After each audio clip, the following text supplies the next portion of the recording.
My brother broke into my laptop and transferred $42,000 to himself. Dad said, "You're pathetic for crying over money. He needed it, you didn't." I stopped crying. Months later, Dad went to pull from his retirement fund, the one he secretly asked me to handle. When he saw the balance, he called me. I said, "Ask the son who needed it more." Monday morning, 9:07 a.m., November 28th. I'm sitting in my apartment, still in the clothes I slept in, staring at my phone screen. 3 bank alerts. 3 notifications I didn't authorize. $12,000. $10,000. $12,000. $8,000. For transactions in 19 minutes. Total, $42,000. Each one under the automatic fraud detection threshold, which is $15,000 at my bank, which means whoever did this knew that, which means this wasn't someone panicking. This was someone who Googled how to avoid bank fraud alerts and executed the results like a checklist. My name is Drew. I'm 27. I'm a financial analyst at a mid-size investment firm, which means I spend my professional life watching money move and understanding why. I'm very good at watching money move. I was not good at watching my laptop. I call my father. Glenn, 58 years old. Retired from the post office 2 years ago. Lives in the house I grew up in. A split level in Cedar Lake with a garage he never parks in because it's full of tools he never uses. I called him because that's what you do when something terrible happens at 27. You call your father, even when your father is part of the reason it happened. Glenn picked up on the third ring. I could hear a television in the background, sports talk, and something else. A cough. A cough that wasn't Glenn's. I didn't think about that cough until weeks later. Dad, Trent stole from me. He got into my laptop and transferred $42,000 out of my account. I was crying. I need you to understand that. I was 27 years old, and I was crying at my kitchen table at 9 in the morning because my brother broke into my laptop and took every dollar I'd saved since I was 23. My voice was doing the thing it does when I can't hold a sentence together, the words coming out in pieces, like something structural had failed. Glenn was quiet for about 5 seconds. Then he said, "You're pathetic for crying over money. He needed it. You didn't." 14 words. I've counted them. I've replayed them on a recording I didn't know existed until a week later, because my phone has an auto-record feature for work calls that I forgot to disable for personal numbers. The recording is 4 minutes and 11 seconds long. At the 47-second mark, right before pathetic, Glenn says something I missed the first time. "Trent said you'd react like this." Trent said I'd react like this. Trent coached him. Trent called Dad first, before I did, probably Sunday night while I was asleep, and the $42,000 was still settling into his account. Trent's version went in first. It was a loan. I'd overreact. Don't worry about it. By the time I called Monday morning, crying and shaking and holding a phone screen with 4 unauthorized transactions on it, Glenn already had a story. And the story wasn't mine. The cough in the background. That was Trent. I found out from my cousin Aisha 3 weeks later. Glenn was at Trent's apartment when I called, having coffee. He said pathetic to his crying son while sitting across from the son who robbed him, drinking from a mug I bought Trent for Christmas 2 years ago, the blue one with the chipped handle. Trent listened to every word. He heard his father dismiss the victim of his theft while sharing a table with the thief. And nobody told me. I stopped crying about 30 seconds after Glenn hung up. Not because the pain stopped, because something else replaced it. Something quieter, colder, like a thermostat clicking off. Let me tell you about the 4 years before that phone call. Glenn asked me to manage his retirement fund when I was 23.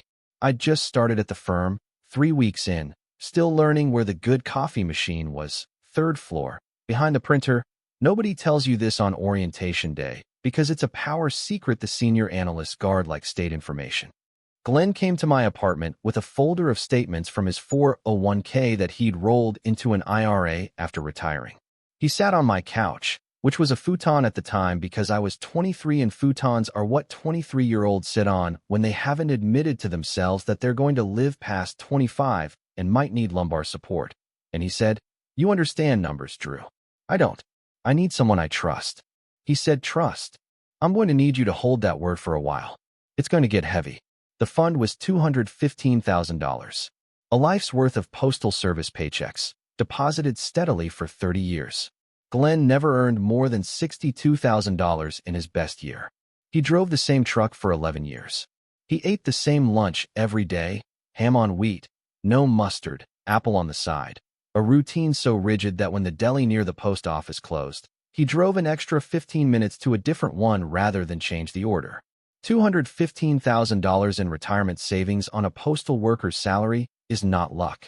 It's discipline. It's 30 years of packed lunches and no vacations, and a garage full of tools that represent the hobbies he could afford instead of the trips he couldn't. I respected that money because I understood what it cost to accumulate, dollar by quiet dollar. I managed it for 4 years. Set up a 3-fund portfolio, domestic equity index, international exposure, bond allocation adjusted quarterly for his age and risk tolerance. Rebalanced every 3 months. Track performance monthly. Generated reports Glenn never read, but I printed and mailed to him anyway in manila envelopes he probably stacked on the kitchen counter and never opened.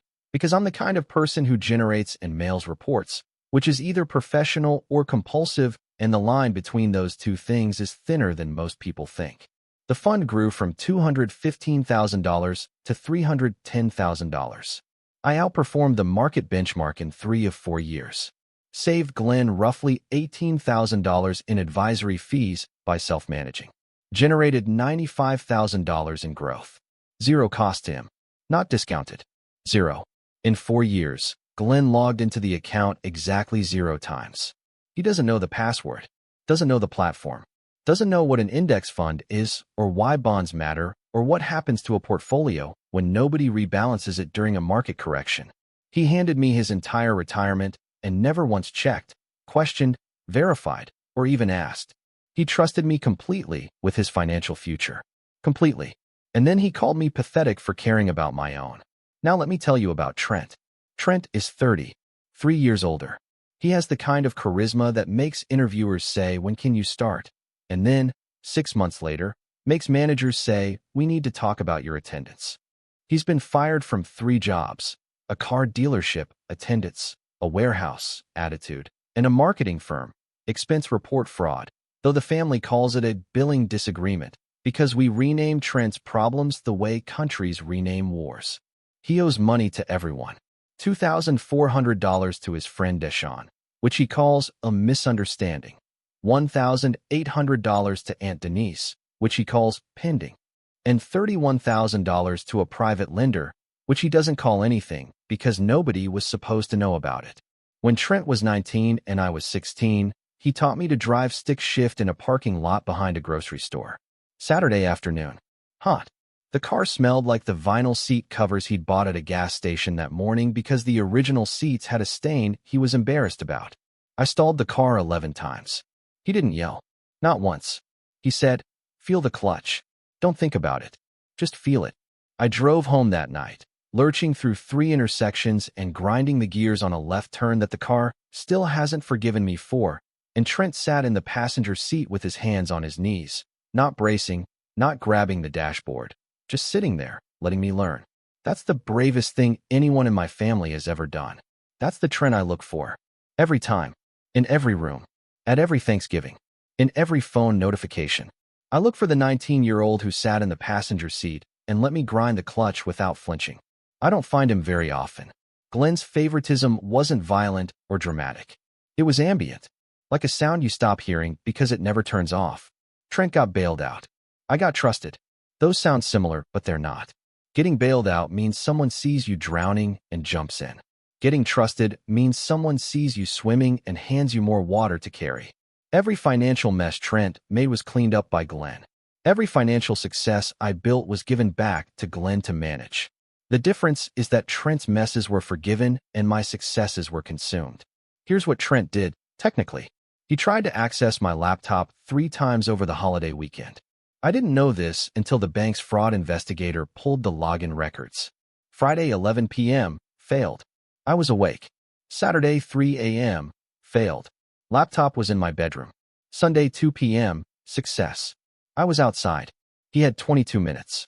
The transfer took 4 of them. The other 18 he spent browsing my investment accounts, my portfolio statements, my salary information, and my savings balance. He wasn't grabbing cash in a panic. He was auditing me. For transactions. $12,000, $10,000, $12,000, $8,000. Each under the fraud threshold. Spaced across 19 minutes. That's not desperation. That's someone who studied the system before using it against his own brother. After the transfers, he changed the recovery email on my banking app to a burner address. He was trying to lock me out of my own account. The bank caught the email change 48 hours later and reverted it, but the attempt is documented. Trent didn't just take the money. He tried to cover the exit. Glenn knew about Trent's debt. This is the part that rewired everything I thought I understood about that phone call. Aisha told me, about 2 months into the silence.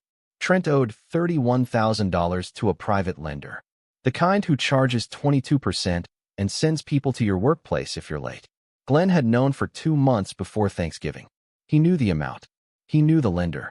And when Trent called him Sunday night and said he'd borrowed money from my account, Glenn did the math in his head, the same math he couldn't do for his own retirement, and decided that $42,000 from his younger son's savings was an acceptable price to solve his older son's problem. He needed it. You didn't. That wasn't a dismissal. It was a confession. He knew exactly why Trent needed it. He just didn't think I deserved to know. I filed a dispute with the bank on Tuesday. They assigned Clara, a fraud investigator who speaks in complete sentences and never uses the word unfortunately, which in banking is like meeting a unicorn. She reviewed the case, pulled the transaction logs, and called me back within 48 hours. Mr. Harding, the transaction pattern on your account is consistent with unauthorized access, not authorized lending. The split amounts, the timing intervals, and the credential change all indicate a deliberate effort to circumvent security protocols. I flagged this as potential identity theft. I recommend you file a police report. She sent me a formal letter classifying the transfers as unauthorized. That letter became the foundation for the insurance claim and the police report. An institution looked at what my father called crying over money and called it what it was: theft. I had a rebalancing trade scheduled for the first week of December, right after Thanksgiving. My firm had published a client advisory warning about overexposure in tech equities. Sector correction coming. I'd seen the data 2 weeks early through my professional work. Glenn's portfolio was 40% tech. I was going to move it to 15% and increase the bond allocation. Standard defensive play. I'd done it 3 times before. It takes about 40 minutes and saves real money. I canceled the trade the day Glenn called me pathetic. I didn't sabotage the fund. I didn't withdraw a dollar. I didn't change the password or delete the account or do anything a lawyer would call actionable. I just stopped. Stopped watching. Stopped managing. Stopped being the son who handles things. Before I stopped, I sent one email. Subject: Retirement Fund Access. Body: Your login credentials are attached. I will no longer be managing your accounts. Effective immediately, I sent it to the email address I'd set up for Glenn, the one he'd never checked, the one I created so he'd have a digital record of his own finances. He didn't open the email for 3 months. The credentials sat in his inbox while the fund bled, like a fire extinguisher mounted on the wall of a burning building that nobody thought to grab. 6 months between the 2 phone calls. I need you to understand what 6 months of silence sounds like when you've been managing your father's retirement every quarter for 4 years. It sounds like Sunday evenings with no call to make. I used to call Glenn every Sunday at 6 p.m., mostly to check in, partly to remind myself the fund was a relationship, not just a spreadsheet. After call 1, Sundays at 6 p.m. became Sundays at 6 p.m., where I noticed it was 6 p.m., and then it was 6:01 and I hadn't called, and nobody called me, and the apartment was quiet in a way that had texture, like silence is a material, and this particular silence was made of something dense and warm, like packing foam. Nobody called for 2 months. Not Glenn. Not Trent. Not a single family member. The man who managed $310,000, who showed up at every holiday, who called every Sunday, who drove 3 hours to help Glenn set up a new router because Glenn thinks Wi-Fi is a type of electricity, disappeared from the family network. And it took 60 days for anyone to notice. The first call came from Aunt Denise, my dead mother's sister, and she's technically not even immediate family. Denise called in January. Her voice sounded like it was coming from far away, even though she lives 40 minutes from where I grew up. She said, "Your mother told me before she died that she worried about how your father treated money between you boys. She made me promise to call if it ever got bad enough. Drew, this feels bad enough. My mother died when I was 14. Brain aneurysm. Tuesday afternoon. She was making spaghetti. I came home from school, and there were paramedics in the kitchen, and the water on the stove was still boiling, and nobody had turned it off. Denise was calling with a 13-year-old promise from a woman who saw something in her own kitchen before anyone else did. She didn't have documents or evidence. She had a dead sister's instinct, delivered a decade late by the only person who remembered it. Part of me wanted to call Glenn and explain, dollar by dollar, what $42,000 meant to a 27-year-old who earned it from a salary that started at $52,000 and only reached $68,000 through 4 years of showing up. Part of me wanted to call Trent and ask what the clutch felt like now, whether he remembered teaching me to drive, whether the 19-year-old who didn't flinch in the passenger seat would recognize the 30-year-old who stole $42,000 while his brother played football. And a small part, the part that doesn't get a voice at the table but sits there anyway, wanted to log back into Glenn's retirement fund and fix it. Because that's what I do. I fix things with spreadsheets. I make columns balance. And the column was bleeding, and my hands were trained to stop it, and not stopping felt like watching a pipe burst and choosing not to move. But I didn't move, because the pipe belongs to a man who called me pathetic for caring about water. In month 4, Sandra called me into her office. Gerald the cactus was still alive, which she mentioned first because Sandra's meeting protocol goes, cactus update, then business. She told me I was being promoted. Senior analyst. $68,000 to $84,000. She said, "You've been sharper these last few months. Whatever changed, keep doing it." What changed is that I stopped carrying my father's future on my back alongside my own. The weight I lost was $310,000 of someone else's retirement, and the Sunday phone calls and the quarterly reports nobody read. I was lighter because I was less of a son and more of a person. I don't know which one I prefer, but the salary is better. Meanwhile, Trent was doing what Trent does with money, which is the same thing a campfire does with newspaper. Fast, bright, and gone. Aisha tracked it. She's Trent's ex's best friend and the closest thing I have to a family informant, a nervous 26-year-old dental hygienist who sends me text updates like she's filing dispatches from a war zone she accidentally wandered into. She always starts her messages with, "Okay, so don't shoot the messenger," which is a sentence that has never once preceded good news. Week 1, $15,800 to the private lender. Partial payment on the $31,000 debt. Not full. Partial. He stole $42,000 from his brother to pay a debt and couldn't even clear the whole thing. The lender still wants $15,200. Trent stole enough to make the problem smaller, but not enough to make it gone, which is the most Trent thing I've ever described. Week 2, $8,200 on a used BMW. Silver. 2019. Leather seats that smell like whatever the dealership sprays on leather seats to make people think they're buying luxury instead of depreciation.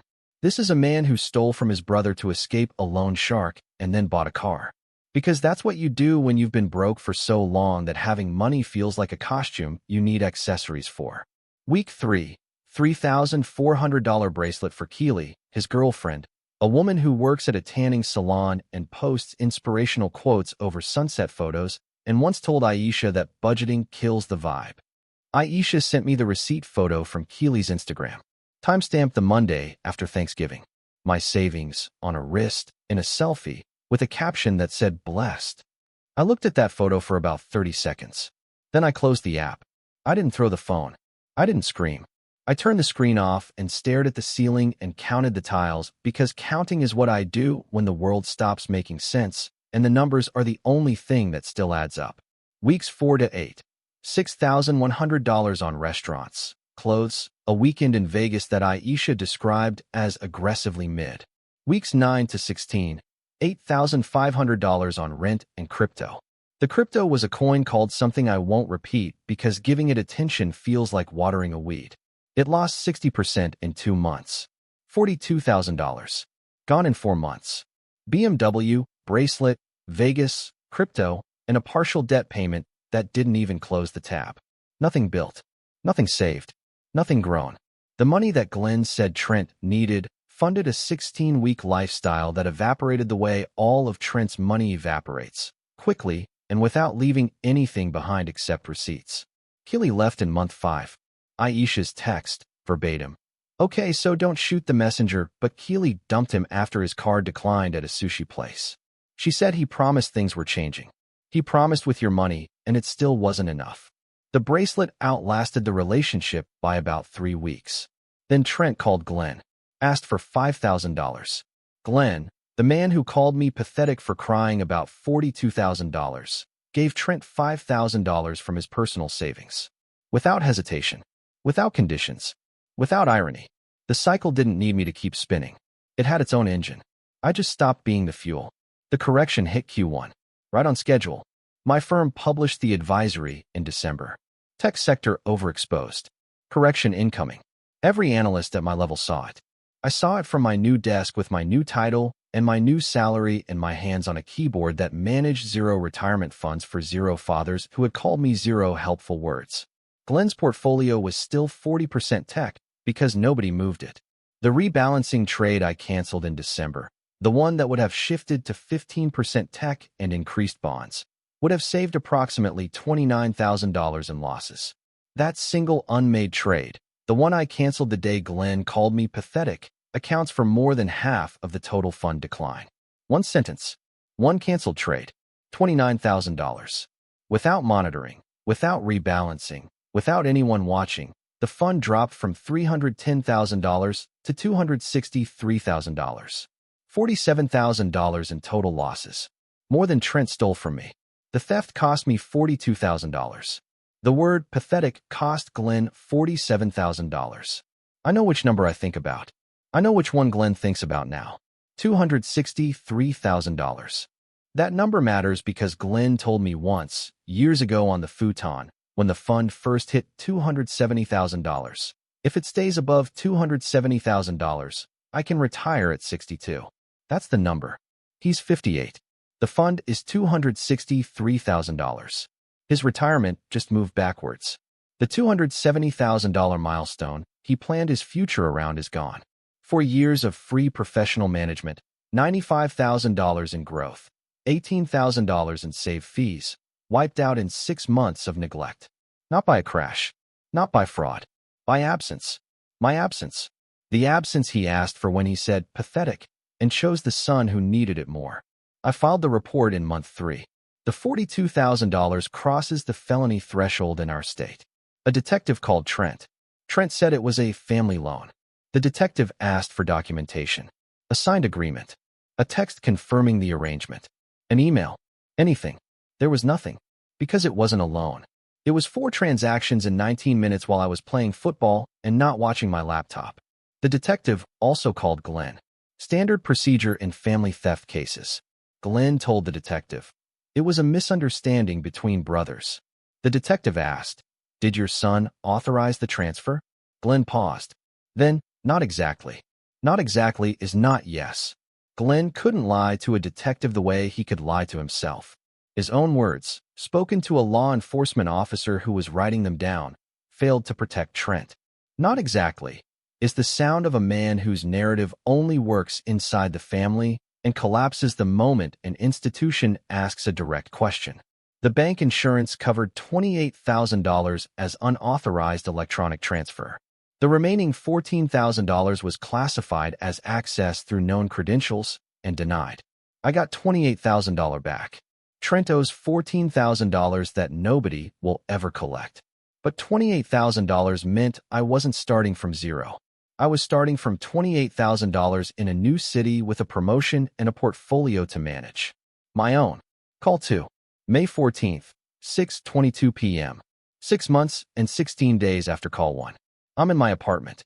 New city. New title on my badge.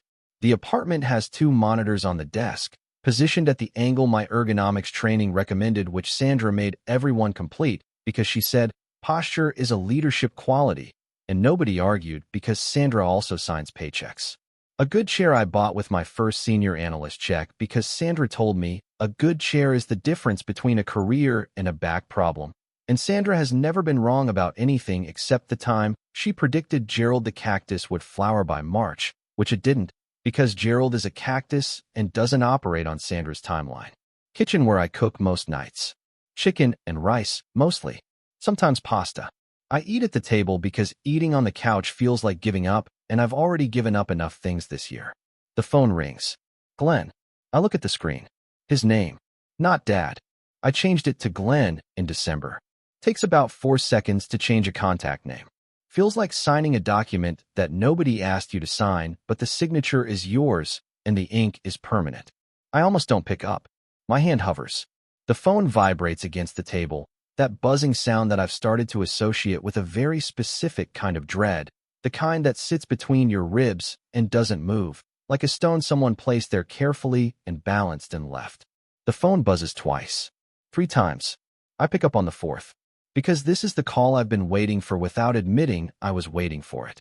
His voice is different.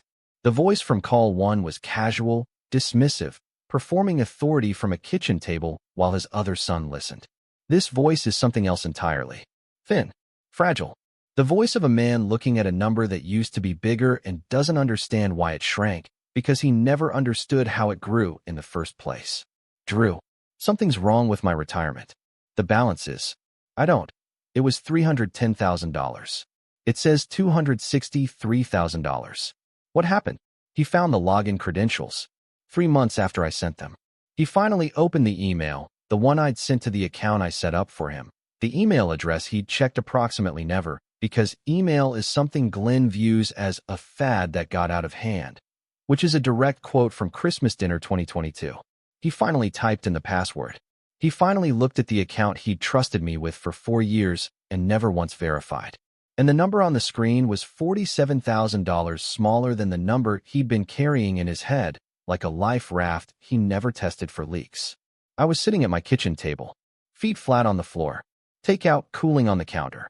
The apartment smelled like sesame chicken and the clean paper scent of a new building where the paint is still settling. The window was open. I could hear traffic 3 floors down. The specific hum of a city that doesn't know your name, which is a kind of peace I didn't know existed until I moved somewhere nobody had ever called me pathetic. My heartbeat was steady.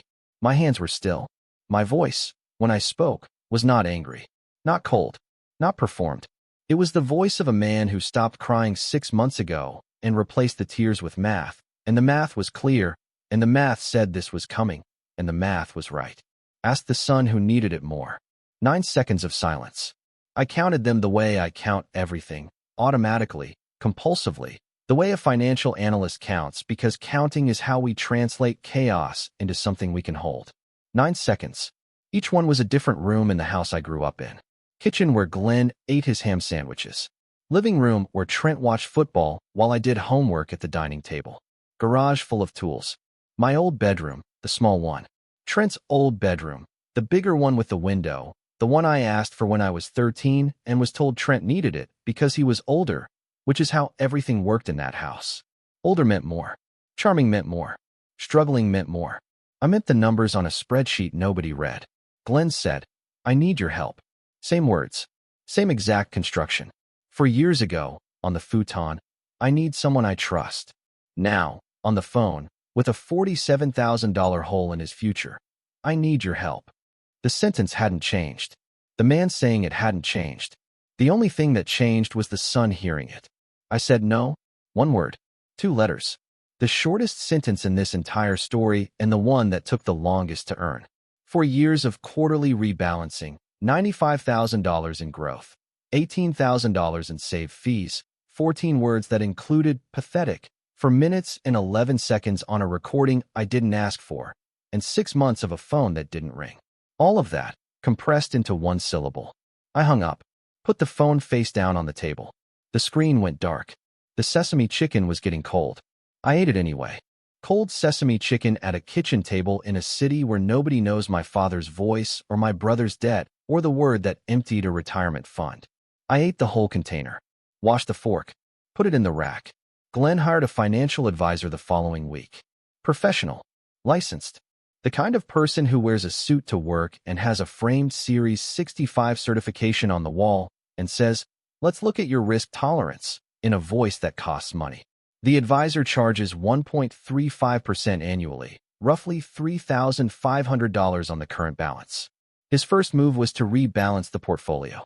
The exact trade I would have made for free in December.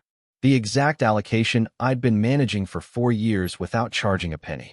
Glenn is now paying $3,500 a year for a service his son provided for $0. The annual fee is a receipt for the word pathetic. It renews every year. It will renew every year for the rest of his life. The advisor told Glenn, according to Denise, that the portfolio showed signs of excellent management up until about 6 months ago, then appears to have been abandoned. He used the word abandoned. Glenn sat in the advisor's office and heard a stranger describe what happened to his fund, and the stranger used a word that Glenn could have prevented by using a different word on a phone call 6 months earlier. Trent is on a friend's couch. The BMW needed a transmission repair he couldn't afford, $3,800. So he sold the car at a $4,200 loss because selling at a loss is faster than fixing what's broken, which is also Trent's approach to relationships, employment, and accountability. Keely is gone. The private lender is still owed $15,200 and has started calling Trent's employer, which is currently a temp agency that pays $16 per hour and doesn't appreciate receiving collection calls about its workers. The police investigation sits on his record like something permanently attached. He hasn't called me. I haven't called him. The last time we were in the same room, he was stealing from me and I was playing football, and that's how it ended. Not with a word, but with 4 transactions and a changed password and a password that got changed back, which is almost funny if you don't think about it too long. Aunt Denise checks in once a month. Sundays. She calls at 6 p.m., the same time I used to call Glenn, though I've never told her that, and I don't think she knows. She talks about my mother sometimes. Small things. The way she made grilled cheese, always with the butter on the outside and a slice of tomato that nobody asked for, but everybody ate. The song she hummed while folding laundry, something by Carole King that Denise can never remember the name of. I don't ask about Glenn. She doesn't volunteer. We talk for about 15 minutes. It's the only family phone call I still take. It's enough. My apartment has 2 monitors, a good chair, and a kitchen where the light comes through the window over the sink in a way that makes mornings feel earned. I cook most nights. Chicken and rice. Sometimes stir fry. Once a week, something ambitious that requires a recipe I find on my phone and prop against the spice rack, which is 3 bottles of seasoning and a jar of red pepper flakes that I bought because the label said crushed and I like the word. I run 3 mornings a week along a river trail 2 blocks from my building. I sleep well. I dream about numbers sometimes, but they're my numbers, in my columns, in my spreadsheets, with my name at the top. Last Thursday, I opened my laptop after dinner. Same spreadsheet template I used for Glenn's fund. Same color coding. Blue headers. Gray benchmarks. Notes section at the bottom for quarterly observations, which I always write in the same format. Date, allocation check, performance delta, 1-line assessment. For years of that format for Glenn's fund. Now I use it for mine. 1 account. 1 name at the top of the sheet. Mine. Balance. $19,400 and growing. Not $310,000. Not $215,000. $19,400. Small. Young. The kind of number that doesn't impress anyone except the person who built it from $28,000 in insurance recovery and 4 months of a salary he earned by being lighter than he used to be. I ran the analysis. Checked the allocation. Noted a slight overweight in international that I'll correct next quarter. Saved the file. Closed the laptop. Made dinner. Chicken and rice. Nothing special. Nobody watching. Nobody calling at 9 a.m. to tell me what my feelings are worth. 1 portfolio. 1 name. $19,400. I run the same analysis I used to run for my father. Same spreadsheet. Same formulas. Different name at the top. The numbers are smaller. The math is cleaner. Nobody calls me at 9 a.m. to tell me I'm pathetic for caring about them.